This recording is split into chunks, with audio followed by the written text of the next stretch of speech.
Hey everyone, it's FLAK Fire. Battlefield has had a bit of a rough go lately. Battlefield 5 stumbled out of the gate and it never really had a chance to recover. DICE is due to announce the next game in the series sometime this year, but many wonder if there's any gas left in the tank. Personally, I'm excited for the next Battlefield game, and I have every confidence that those at DICE will deliver, but there's no denying that the flop of Battlefield 5 cost developers more than just some goodwill. Many talented devs actually left the studio, filtering into a number of other developers in Sweden, and the game development scene in Stockholm is booming. There are more options than ever before for those who want to work in games. In Stockholm alone, there's Mojang, Paradox, Massive, Avalanche, Fatshark, and more. DICE isn't the only option. Among the thriving throng of developers is a name that may sound foreign to you, for now, and that's Embark. Embark Studios got its start in 2018, founded by industry veterans Magnus Nordin, Rob Runson, Stefan Strandberg, Patrick Soderlund, Jenny Hultscheiner, and Johan Andersson. Every single one of them are DICE alums, and most were with the company during some of its greatest successes, including Battlefield 3, Battlefield 4, and Battlefield 1. The company's role also boasts numerous other former DICE developers, including programmers, artists, and designers. Naturally, this is many questioning whether Embark is the next DICE. With almost 200 employees, Embark is currently developing at least 2 games, the first of which is a, quote, cooperative, free-to-play action game set in the distant future about overcoming seemingly impossible odds by working together. The game runs on the Unreal Engine with some proprietary technology. First glimpses of the game are visually impressive, showcasing a massive, open world and some devastating explosions. Aside from the third-person perspective, I do get some serious Battlefield vibes. There's just something about the colors and the art direction that really makes it appealing. Embark has moved beyond the prototyping stage for that game and is marching towards launch despite the pandemic. The studio has yet to announce the name of the game or pin down a release date, but it is showcasing a work-in-progress build of the game behind closed doors. While this might not be the next Battlefield, Embark's second game in development is a different story entirely.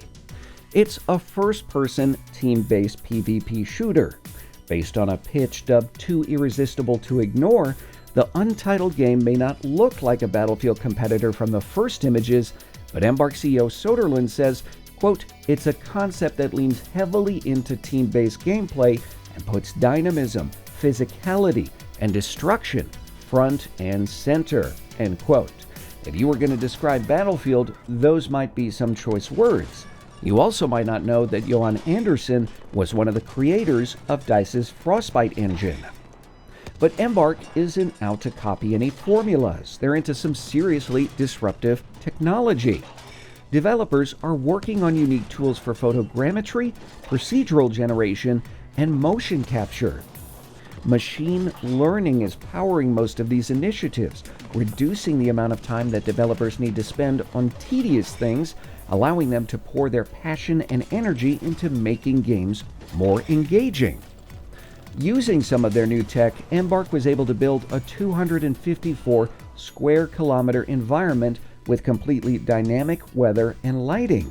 Now, that might seem like a pretty big accomplishment on its own, but it's even more impressive when you learn it was done by just 3 people in a mere 3 weeks.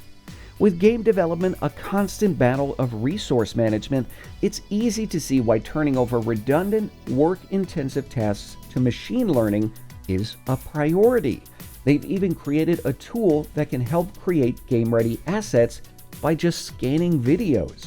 This is some seriously game-changing stuff, and many would argue that it's the future of game development. In a press release, Soderlund states, quote, it's too hard for people that aren't professional game developers to create games, and we want to blur the line between playing and making with games and tools that empower anyone to create.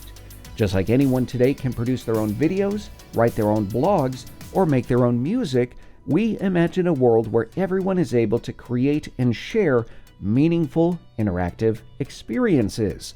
Our belief is that the more people are empowered to create, the better, more interesting, and more diverse games will become. Personally, I think that's a great sentiment. If Embark can streamline the production process and lower the amount of time spent on tedious tasks, it will hopefully result in a more accessible and enjoyable games industry. I'll be keeping an eye on Embark and their games in development as they move forward, but I want to hear what you think. What are your thoughts on what we've seen so far from this new studio? Tell me down below in the comments. If you enjoyed this video, leave a like. If not, a dislike, and make sure to subscribe and tap the bell for updates on future content.